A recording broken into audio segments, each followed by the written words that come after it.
आज का लेक्चर बहुत ही सिंपल होने वाला है। आपको मालूम है कैश एक एसेट है, बढ़ेगा तो डेबिट होगा, घटेगा तो क्रेडिट होगा। सिमिलरली आपको ये भी पता है कि बैंक भी एक एसेट है, घटेगा तो क्रेडिट होगा और बढ़ेगा तो डेबिट होगा। आज हम डिस्कस कर रहे हैं बैंकिंग ट्रांजैक्शंस। कुछ भी नहीं है, बहुत ही सिंपल है, मगर क्योंकि काफ़ी सारे ट्रांजैक्शंस बुक में कंसोलिडेटेड दिए हुए हैं, इसलिए मुझे लगा कि मुझे उस पेज को आगे नहीं बढ़ाना चाहिए, डिस्कस कर लेना चाहिए। तो जितने भी बैंक के ट्रांजैक्शंस हैं हम उनको वन बाय वन सारे डिस्कस करेंगे and it's going to be a very simple class for you. ठीक है, चलो शुरू करते हैं। तो हम शुरू करते हैं। हमारे सामने है ये list of all bank transactions. एक एक करके हम डिस्कस करेंगे और एंट्री फॉर्म करेंगे। पहला है cash deposited for opening an account और डिपॉजिटेड इनटू अकाउंट। मतलब या तो आपने नया बैंक अकाउंट खोला है और उसमें पैसा जमा किया है, या ऑलरेडी आपके पास एक खुला हुआ खाता है, आपने उसमें पैसा जमा किया है। कहने का ये मतलब है कि आपने बैंक में नगद जमा किया है। तो क्या हुआ, आपकी बुक्स में से कैश कम हो गया, तो कैश एज एन एसेट कम हो रहा है इसलिए क्रेडिट हो रहा है, और बैंक एज एन एसेट बढ़ रहा है इसलिए वो डेबिट हो रहा है। सिंपल, आगे चले। नेक्स्ट, कैश विड्रॉन, आपने पैसा निकाला। अभी कैश विड्रॉन है तो बैंक कम हो गया और कैश आपके हाथ में बढ़ गया, तो बैंक को इस बार क्रेडिट कर दीजिए और कैश को डेबिट कर दीजिए। Very simple. Next, cash withdrawn from bank for personal use. अब इसमें पर्सनल यूज नहीं लिखा है और इसमें पर्सनल यूज लिखा है, तो हमें कैसे पता चलेगा कि ऊपर वाला पर्सनल यूज का नहीं है, लाइक बिजनेस पर्पस के लिए है? कैसे हमें मालूम पड़ेगा? यहां पर कहने की बात यह है कि कैश किसका? बिजनेस का। अकाउंट किसका? बिजनेस का। बुक्स किसकी? बिजनेस की। तो हर बार बिजनेस बिजनेस बिजनेस नहीं लिखा जाएगा, क्योंकि ये अंडरस्टूड है कि जहां कुछ नहीं लिखा है वो सब बिजनेस का ही है, और अगर बिजनेस के अलावा कुछ है तब वो मेंशन किया जाएगा।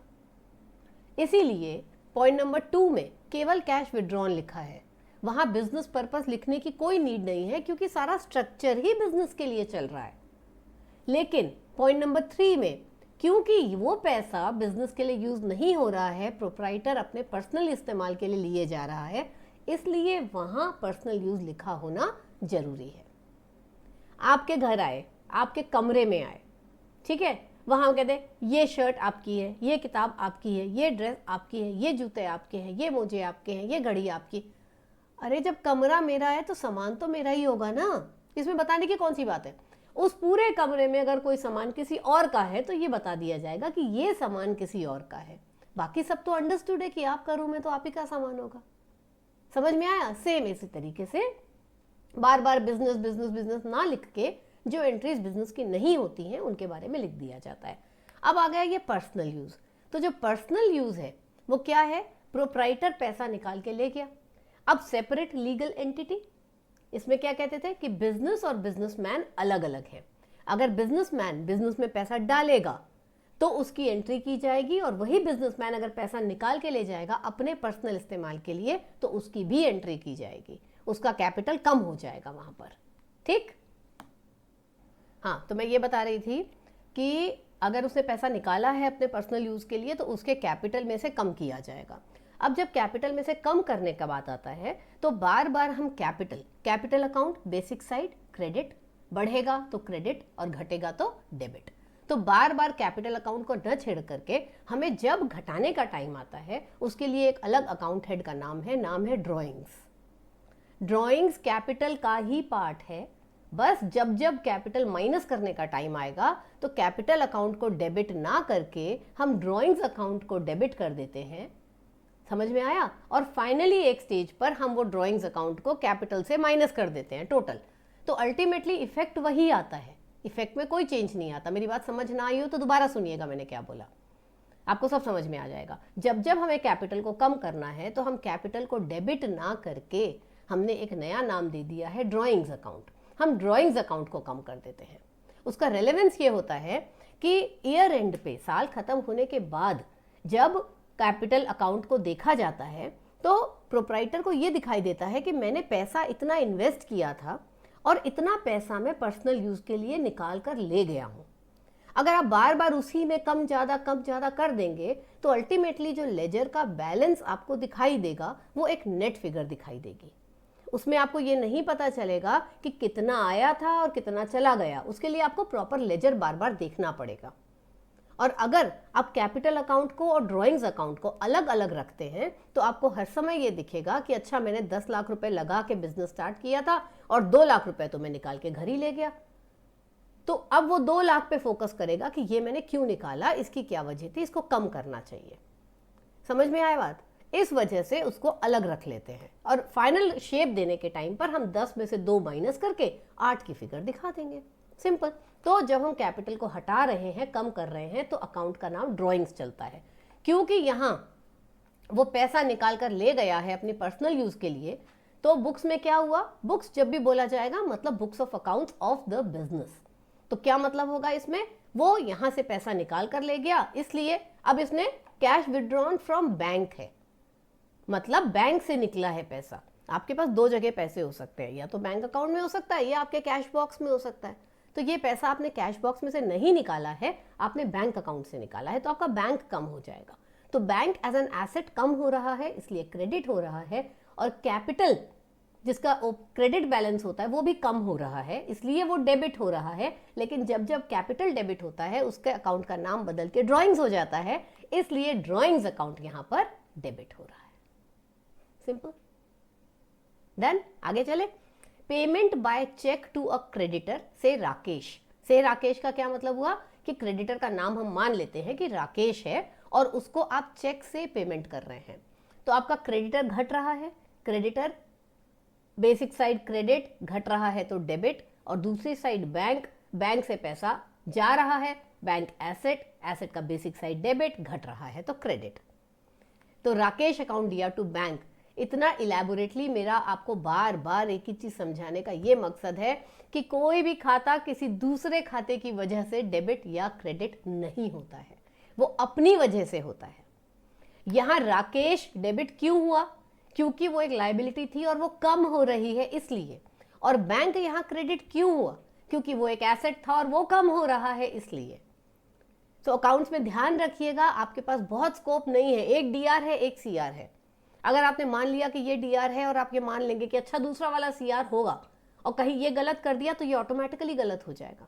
इसलिए कोशिश करिए कि इसको इसकी वजह से यस और नो करिए, इसको इसकी वजह से यस और नो करिए, तब आपको समझ में आएगा कि अगर गलती हो भी रही है तो आपको सामने दिखाई दे जाएगी। आगे चलते हैं। Payment by draft to a creditor से विकास। अब ऊपर वाले में पेमेंट बाय चेक था, नीचे वाले में पेमेंट बाय ड्राफ्ट है। आप एग्जैक्टली देख लीजिए तो यही फर्क है या नाम का फर्क है। ऊपर राकेश था, नीचे विकास। आपको भी पता है वो रेलेवेंट नहीं है, रेलेवेंट है चेक और ड्राफ्ट। चेक क्या होता है? आपके बैंक अकाउंट में पैसा है, आपको बैंक ने एक चेकबुक इशू की हुई है, आपने उसमें एंट्री करी, फाड़ा, फाड़ा मतलब उसको बुक से निकाला, चेकबुक से निकाला और आपने पार्टी को साइन करके दे दिया। इस पे बैंक आपसे कोई चार्जेस नहीं लेता है। दूसरी तरफ होता है बैंक ड्राफ्ट।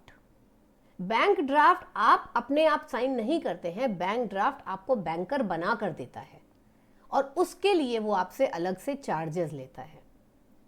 अब आप बोलोगे कि अगर चेक से काम चल रहा है तो बैंक ड्राफ्ट क्यों बनवाने की जरूरत है और चार्जेस क्यों देने हैं? बहुत अच्छी बात है, बिजनेस माइंड है आपका, इसका मतलब है। तो अकाउंटेंट तो बनिएगा, साथ में बिजनेसमैन भी जरूर बनिएगा। इसका फर्क ये है कि जिसको आप पेमेंट कर रहे हैं, जो भी सामने वाली आपका क्रेडिटर पार्टी है, वो कई बार चेक लेकर के तसल्ली हो जाती है, कई बार उसको चाहिए होता है कि ये बैंक की तरफ से ऑथोराइज्ड होना चाहिए, साइंड होना चाहिए, बैंक की तरफ से इसकी जेन्युइनिटी प्रूव होनी चाहिए, इसलिए मुझे तो बैंक ड्राफ्ट ही चाहिए। और अगर ऐसी परिस्थिति है तो फिर आप बैंक ड्राफ्ट बनवा के दे देंगे। तो उस केस में सब कुछ वैसा ही रहेगा, जैसे राकेश था वैसे विकास है, जैसे बैंक था वैसे बैंक है, लेकिन जो बैंक ने उस पर चार्जेस लगाए हैं उसकी एंट्री अलग से आ जाएगी। वो भी आपके लिए एक्सपेंस है, क्योंकि आपको कोई सामने वाला वापस थोड़ी करने वाला है, तो वो बैंक चार्जेस भी आपके लिए डेबिट हो जाएंगे।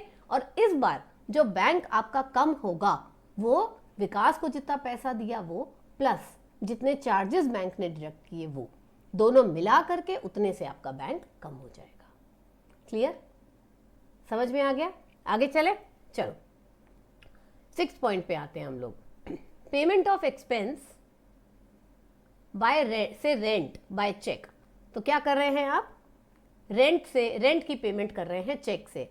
अब ये रेंट कहाँ का है? आप बोलोगे घर का है। घर का नहीं है, ये दुकान का है, फैक्ट्री का है, कोई आप गाड़ी हायर करते हो उसका, किसी भी ऐसी चीज़ का रेंट है जो बिजनेस से एसोसिएटेड है। अगर ये पर्सनल होता तो इसमें कहीं ना कहीं पर्सनल लिखा होता।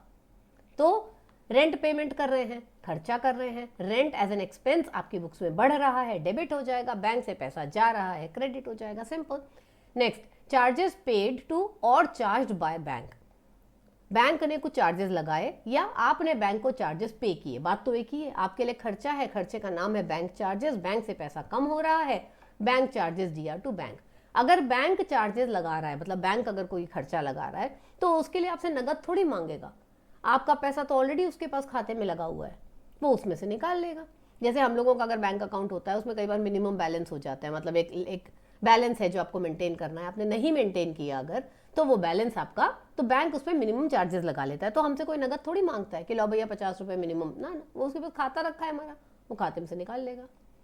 तो बैंक चार्जेस जब भी लगते हैं वो डायरेक्टली बैंक से ही खत्म हो जाते हैं, उसके लिए कैश की एंट्री नहीं आती। आगे चलते हैं, 8 नंबर पॉइंट पढ़ते हैं, धीरे धीरे लेवल बढ़ता जाएगा। ठीक है। चेक और draft received from a debtor से Rahul and deposited in the bank on the same day. अब आधी बात तो इसमें पढ़ते हैं, चेक और draft received from a debtor, आपको मिला, पहले आपने क्या किया, विकास को दिया, राकेश या राजेश जो भी था उसको दिया, इस बार आपको राहुल से मिल रहा है, बहुत अच्छी बात है। तो राहुल एज अ डेटर कम हो जाएगा, इसलिए क्रेडिट हो जाएगा, और बैंक एज एन एसेट बढ़ जाएगा, इसलिए डेबिट हो जाएगा। तो बैंक अकाउंट दिया टू राहुल, लेकिन इसके साथ में एक चीज और भी लिखी है, and deposited in the bank on the same day. इसका क्या मतलब हुआ? कई बार ऐसा होता है कि सामने वाली पार्टी ने आपको चेक दे दिया, तो उसने दे दिया तो उसका जो डेबिट है वो तो कम हो गया, क्योंकि उसने दे दिया चेक, आपको कम हो गया, लेकिन आपने उस दिन बैंक में जमा नहीं किया। अब अगर आपने बैंक में जमा नहीं किया तो बैंक बढ़ेगा कैसे? चेक आपके हाथ में रखा है, आप बैंक गए ही नहीं, आपने जमा नहीं किया। अब क्यों नहीं जमा किया? या तो रात हो गई थी इसलिए नहीं जमा किया, या आपने सोचा कि कौन एक एक चेक के लिए बैंक जाए, 2-3 दिन का इकट्ठा हो जाए, एक साथ जमा कर देंगे। तो जब तक आपने चेक को बैंक में डाला ही नहीं, तब तक आप बैंक कैसे बढ़ा लोगे? अब बैंक बढ़ेगा नहीं तो जाएगा कहां भाई? अकाउंट, कोई अकाउंट तो खड़ा करना है, तो एक टेम्परेरी अकाउंट बन जाता है जिसे हम कहते हैं cheque in hand. Cheque in hand, वो चेक जो आपके हाथ में है वो बैंक में अभी गया ही नहीं। तो इस एंट्री में अगर यही एंट्री, ये जो नीचे अंकुर वाली एंट्री है, अपन ये देख लेते हैं, check received from Ankur and not deposited in the bank on the same day. अगर वो चेक बैंक में जमा नहीं किया तो बैंक तो बढ़ेगा नहीं, ठीक है ना? तो हम उसकी जगह खाता खड़ा कर लेंगे, ये भी एक एसेट अकाउंट है, चेक इन हैंड अकाउंट, ये एक एसेट अकाउंट है, इसीलिए ये भी बढ़ेगा। अगर बढ़ रहा है तो डेबिट होगा, घट रहा है तो क्रेडिट होगा। अब अगले दिन या 2 दिन के बाद में जब ये चेक, आइए पॉइंट नंबर 10 पे, above check deposited in the bank, अब इसको जब बैंक में जमा कर दिया गया तो क्या होगा? अब अंकुर का खाता बीच में नहीं आएगा, क्योंकि अंकुर का खाता तो आप ऑलरेडी खत्म कर चुके हैं। आपने उस चेक को इन हैंड रखा हुआ था, अब वो इन हैंड वाला एसेट कम हो रहा है और बैंक वाला एसेट बढ़ रहा है। तो वो जो इन हैंड वाला एसेट है उसको क्रेडिट कर दीजिए, और जो बैंक एज एन एसेट है उसको, परफेक्ट, स्मार्ट तो बहुत हो आप लोग। तो ये हो गया बैंक अकाउंट दिया टू चेक इन हैंड। कोई डाउट नहीं ना? समझ में आ रहा है? बस आगे चले, नेक्स्ट चलते हैं। Point number 11, deposited cheque dishonoured. अब ये डिसऑनर्ड क्या होता है? अंकुर का चेक था, आपने बैंक में डिपॉजिट किया। अंकुर कौन था? अभी ऊपर हमने देखा था ना, अंकुर अंकुर अंकुर अंकुर भाई साहब कहाँ चले गए? ये देखिए 9 नंबर पॉइंट में अंकुर ने आपको चेक दिया, अंकुर आपका डेटर था, अंकुर ने आपको चेक दिया, आपने वो चेक को बैंक में लगा दिया, एक अगले दिन लगा दिया, कभी भी लगा दिया, 10 नंबर एंट्री में आपने चेक इन हैंड को बैंक में लगा दिया, ठीक है। अंकुर ने आपको चेक दिया, उस पर उसने लिख के दिया कि मुझे इतना, मेरे लिए लिख दिया कि इतना पैसा दे दिया जाए। मैंने खुशी खुशी वो चेक लिया, एक दिन अपने पास रखा, चेक इन हैंड अकाउंट में रखा उसको, अगले दिन मैंने बैंक में जाकर उसको जमा कर दिया। बैंक में जमा करने का मतलब क्या होता है कि मैंने अपने बैंक अकाउंट में वो चेक दे दिया जाके, और उनसे कहा कि आप अंकुर के खाते से पैसा निकाल के मेरे खाते में जमा कर दीजिए। बैंकिंग ट्रांजैक्शन ऐसे ही चलता है, ठीक है। तो जब मेरा बैंकर वो चेक लेके अंकुर के बैंकर के पास पहुंचा कि इसकी पेमेंट दे दीजिए, अंकुर के बैंकर ने मना कर दिया। बोले अंकुर के खाते में पैसा ही नहीं है, अंकुर के सिग्नेचर मैच नहीं कर रहे हैं, अंकुर ने डेट गलत डाली है। कोई भी ऐसी गलती हो सकती है जिसकी वजह से वो चेक ऑनर नहीं होता। ऑनर मतलब जिस काम के लिए आपको भेजा गया है वो काम पूरा हो जाए। बैंकर पैसा लेने गया था, उसको पैसा नहीं दिया गया, उन्होंने कहा अंकुर के खाते में या तो पैसा नहीं है, या साइन गलत है, या ओवर राइटिंग किया है, या कहीं कटिंग किया है, या डेट गलत डाली है, कुछ भी हो सकता है, या फटा हुआ चेक है, कुछ भी हो सकता है। ऐसी किसी भी सर्कमस्टेंसेस में वो चेक ऑनर नहीं होता। अब बैंकर वापस आ गया और उसने मुझे इंफॉर्मेशन दे दी कि जो आपने अंकुर वाला चेक दिया था वो डिसऑनर हो गया है। अब इसमें मेरी ड्यूटी क्या बनती है? मैंने अपने अकाउंटेंट को बताया कि भाई ये चेक डिसऑनर हो गया है। डिसऑनर होने का मतलब ये है कि ये चेक अंकुर से लेना, अंकुर का खाता कम कर देना, बैंक का खाता बढ़ा देना, ये जो सारा काम हुआ है इसको रिवर्स कर दीजिए, क्योंकि ऐसा माना गया है कि ना बैंक बढ़ा है और ना अंकुर का जो डेबिट बैलेंस था वो कम हुआ है, क्योंकि वो डील जिस काम के लिए अंकुर ने चेक दिया था वो डील ही कैंसिल हो गई, वो चेक ही डिसऑनर हो गया। तो ऐसी परिस्थिति में जो एंट्री पहले की गई है उसे रिवर्स कर दिया जाता है। ठीक, चेक इन हैंड था अगर साथ में, उसका रेलेवेंस नहीं है, क्योंकि वो तो एक टेम्परेरी अकाउंट था। मेन जो फाइनल अकाउंट्स अफेक्टेड हुए थे वो ये कि अंकुर का खाता घटा दिया गया था और बैंक का खाता बढ़ा दिया गया था। अब पैसा तो आया नहीं, डील तो क्लोज हुई नहीं, तो अंकुर का खाता जो घटाया था उसे वापस बढ़ा दीजिए और बैंक का खाता जो बढ़ाया था उसको वापस घटा दीजिए। सिंपल सी चीज है। तो एंट्री रिवर्स हो गई, अंकुर डेबिट हो गया, बैंक क्रेडिट हो गया, काम खत्म। आगे चले, अब नेक्स्ट पे आ जाते हैं, क्लोज हो गया यहाँ पे। ऐसी सिचुएशन में कई बार बैंक हमसे, इन्हीं पे 11 पॉइंट पे बात कर रही हूँ, ऐसी सिचुएशन में बैंक कई बार हमसे चार्जेस भी ले लेता है। अब मान लीजिए इस पूरी एक्सरसाइज को करने के, वही बैंकर वहाँ गया, उसने 2 बातें सुनी, पैसा भी नहीं मिला, वापस आया, इस पूरे प्रोसेस में बैंकर ने मुझे 100 रुपये चार्ज लगा दिया। अब वो 100 रुपये का चार्ज मैं क्यों बेयर करूँगी? बैंकर ने तो मेरे खाते से काट लिया, क्योंकि बैंकर के पास तो एक ही हथियार है, उसका कुछ होता है वो मेरे खाते से निकाल लेता है, लेकिन मैं उसको क्यों बेयर करूं? वो मेरी गलती तो थी नहीं। तो क्या होगा उसका? उस केस में मैं उसको अंकुर के ऊपर डाल दूंगी। तो ये जो अंकुर को डेबिट किया है ये भी +100 हो जाएगा और जो बैंक क्रेडिट हुआ है वो भी +100 हो जाएगा। समझ में आ गया? अब चलते हैं 12 नंबर पॉइंट पे, interest charged by bank. Bank ने हमसे इंटरेस्ट चार्ज किया। बैंक हमें इंटरेस्ट देता है या हमसे इंटरेस्ट चार्ज करता है? दोनों ही परिस्थितियां हो सकती हैं। अगर हमारा पैसा बैंक के खाते में जमा है तो बैंक हमें ब्याज देगा, और कभी कभी ऐसा होता है कि हमको बैंक से पैसा उधार लेना पड़ता है, चाहे टेम्परेरी बेसिस पे ही सही मगर लेना पड़ता है, तो बैंक हमसे चार्ज कर लेगा। तो हमारी बुक्स में क्या एंट्री आएगी? Interest as an expense debit हो जाएगा, और बैंकर कभी हमसे नगद मांगने आएगा नहीं। मैंने अभी अभी आपको बताया, वो हमारा बैंक खाता कम कर देगा। तो हमको अपनी बुक्स में एंट्री कर लेनी है कि इतने रुपए से हमारा बैंक खाता कम हो गया।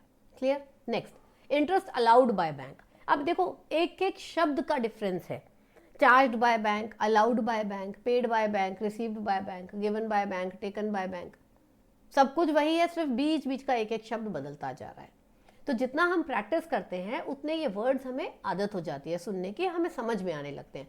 चार्ज्ड बाय बैंक मतलब बैंक ने लिया मतलब हमारे ऊपर जो ब्याज था वो हमारे लिए एक्सपेंस था। दूसरे में अलाउड बाय बैंक मतलब बैंक ने हमको दिया, इसका मतलब यही इंटरेस्ट हमारे लिए रेवेन्यू बन गया। अब रेवेन्यू बन गया और बैंक ने दिया है, इसका मतलब बैंक ने, ना बैंक हमें ना घर देने आता है ना हमसे घर लेने आता है। हमारा खाता बैंक अकाउंट में है, वो उसी को बढ़ा देता है, उसी को घटा देता है। तो जब उसने हमें इंटरेस्ट दिया तो उसने हमारा अकाउंट बढ़ा दिया। अब बैंकर ने तो अकाउंट बढ़ा दिया, लेकिन हमको भी तो अपनी जो बुक्स बना रहे हैं उसमें हमें एंट्री तो करना है ना। तो हमने यहाँ बैंक को बढ़ा दिया और interest received as a revenue को क्रेडिट कर दिया, क्योंकि रेवेन्यू का बेसिक साइड क्रेडिट होता है, बढ़ेगा तो क्रेडिट होगा और घटेगा तो डेबिट होगा। सबसे पहली क्लास में मैंने आपसे कहा था कि जो ट्रेन हम चला रहे हैं उसमें 5 डब्बे हैं, मुसाफिरों को सही डब्बे में बिठाइएगा। अगर आप सही डब्बे में नहीं बिठाएंगे तो आपने अपना काम पूरा नहीं किया है। मैं बार बार जब अभी भी बोलती हूँ एक बात में बताया, बैंक एज एन एसेट बढ़ रहा है, interest received as a revenue बढ़ रहा है। ये जो as an asset, as a revenue, as a capital, as a liability, as an expense, ये जो चीज़ है ये वही ट्रेन के 5 डब्बे हैं जिनमें शुरुआत में आपने पैसेंजर्स को बिठाया था। ये सबसे इम्पॉर्टेंट चीज़ है अकाउंटेंसी को आगे ले जाने के लिए। तो आपने इंटरेस्ट रिसीव्ड को क्यों क्रेडिट किया? क्योंकि वो रेवेन्यू का अकाउंट है, रेवेन्यू का बेसिक साइड क्रेडिट होता है, इंटरेस्ट मिल रहा है तो आपकी बुक्स में रेवेन्यू यानी कमाई बढ़ रही है, इसलिए उसको आपने क्रेडिट किया, और अगर घट रही होती तो आप डेबिट कर देते। ठीक, मेहनत का कोई शॉर्टकट नहीं होता भाई, कोई शॉर्टकट नहीं होता। चलो आगे आ जाते हैं हम लोग। अब हम लोग आ जाते हैं 14 नंबर पॉइंट पे। ठीक है, कितने हैं? 18 पॉइंट है, तो जब अभी तक 7 दिया है तो थोड़ा और खींच ले जाओ, इससे आपका बैंकिंग ट्रांजैक्शन एकदम थॉरो हो जाएगा। फिर आगे जब हम जर्नल प्रैक्टिस करेंगे तो ये सारे ट्रांजैक्शंस तो कभी आएंगे, या टेस्ट में कभी आ जाएं कि इसमें से बहुत सारे पूछ लिए, वरना इक्के दुक्के थ्रू आउट चलते रहते हैं। तो जितना आपने देखा समझा होगा उतना आपको करने में आसानी होगी। चलिए आ गए हम लोग 14 नंबर पॉइंट पे। Now 14 number says bank makes payment on firm's behalf से इंश्योरेंस प्रीमियम। अब कई बार ऐसा होता है, बैंकर का, बैंकिंग का मेन काम है डिपॉजिट लेना और लोन देना, ये मेन काम है। ठीक है, इसको कहते हैं prime objective of the bank. लेकिन इसके साथ बहुत सारे सेकेंडरी ड्यूटीज भी होती हैं। वो सेकेंडरी ड्यूटीज में क्या क्या आता है? बैंकर कई बार हमारे इंस्ट्रक्शंस को फॉलो करता है, इनसे पैसा ले आना, उनको पैसा दे देना, एक बैंकर चेक बना दो, एक डिमांड ड्राफ्ट बना दो, एक लॉकर खुलवा दो, एक ये कर दो। बहुत सारे ऐसे काम हैं जो बैंक हमारे लिए करता है, क्योंकि बैंकर ने इतना बड़ा सेटअप बनाया है, एक एक बैंक की इतनी सैकड़ों ब्रांचेस होती हैं। अगर सिर्फ वो पैसा लेने और लोन देने के लिए बैठा है तो वो इसके साथ बहुत सी एडिशनल सर्विसेज भी प्रोवाइड कर सकता है, और हर सर्विस के लिए वो हमसे पैसा चार्ज करता है। और क्योंकि हमारे लिए भी कन्वीनियंट होता है, इसीलिए हम भी उसको पैसा देते हैं, चार्जेस देते हैं और अपना काम करवाते हैं। वैसी ही एक सर्विस है ये। पॉइंट नंबर 14, हमने बैंक को बता दिया कि भाई साल की फलानी डेट को, XYZ डेट को हमारा इंश्योरेंस प्रीमियम जाता है, आप प्रीमियम पे कर दिया करिए और जो हमसे चार्जेस लेने हों आप ले लीजिए। तो जब इंश्योरेंस बैंक ने पे कर दिया, ड्यू डेट आई, बैंक ने पे कर दिया और हमें इन्फॉर्मेशन भेज दी, फ़ोन करके बता दिया, एक एडवाइस नोट भेज दिया कि इतना पैसा आपके खाते से इंश्योरेंस के लिए निकाल लिया गया है। अब हमने वो पर्चा अकाउंटेंट को दे दिया, अकाउंटेंट ने उसकी एंट्री डाल दी। अकाउंटेंट ने क्या एंट्री डाली? Insurance expenses as an expense books में बढ़ रहा है इसलिए डेबिट होगा, और क्योंकि बैंक से पेमेंट की गई है इसलिए बैंक खत्म हो जाएगा, कम हो जाएगा।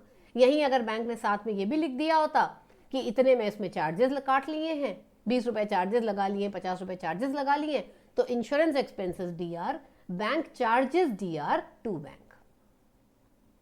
इंश्योरेंस जितने का था वो, चार्जेस जितने लगाए वो, टोटल मिला के बैंक से इतना पैसा कम हो गया है। Clear? Doubt? No? Very good. अब आ गए हम 15th नंबर पे। Dues collected by bank on firm's behalf से इंटरेस्ट। 14 और 15 two sides of the coin. एक में 14 में आप पेमेंट कर रहे थे, आपने बैंक को बोल रखा था कि मेरा इंश्योरेंस का पेमेंट कर देना, और 15 में आपने बैंक को बोल रखा है कि जब फलानी डेट आए तो मेरा ब्याज ले लेना। अब ब्याज कहाँ से लेना है?